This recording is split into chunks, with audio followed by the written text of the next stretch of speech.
কেলেতো গোচৰ দিম বুলি কৈছে, সেইটো নিদিলেতো নহ'ব। কাৰণ কেলে বিনা কাৰণত মানুহ এজনক হাৰাশাস্তি কৰি থাকিব, মানসিকভাৱে হাৰাশাস্তি কৰিব। আজি এদিন দুদিন নহয়, আজি দুমাহমানৰ পৰা এইটো হৈ আছে। গতিকে আপোনালোকৰ সংবাদ মাধ্যম হিচাপে এইখিনি কথা নিশ্চয় জানে। গতিকে সত্যতাটো আপোনালোকে জানে কাৰণে আপোনালোকৰ ফালৰ পৰা সেইখিনি নিউজত ওলোৱা নাই। কিছুমান সংবাদ নিউজ চেনেলত ওলোৱাৰ কাৰণে মানসিকভাৱে ভাগি পৰা। কাৰণ কেলে এইখন ৰজাপুখুৰী পঞ্চায়ত অসমৰ ভিতৰতেই এখন ভাল পঞ্চায়ত হিচাপে স্বীকৃতি পাইছিল। গতিকে সেইজনেই আছিল এই দেৱজিৎ হাজৰিকা, এই পঞ্চায়তখনৰ সভাপতি।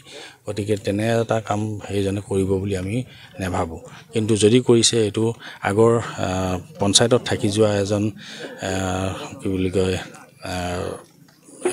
অফিচৰ সচিবে তাৰ যিখিনি ৰিপৰ্ট লিখিব লাগে, যেনেধৰণে এই বস্তুটো স্কিমটো ক'ত কেনেকৈ দিব লাগে আৰু সেইটো ক'ত দিয়া হৈছে, এই কথাটো লিখি থৈ নোযোৱাৰ কাৰণে তেওঁ ইয়াৰ পৰা ট্ৰেন্সফাৰ হৈ গুচি গ'ল।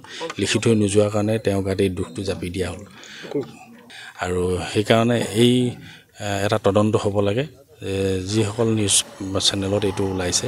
গতিকে এইটো আমি এটা উচিত তদন্ত বিচাৰোঁ।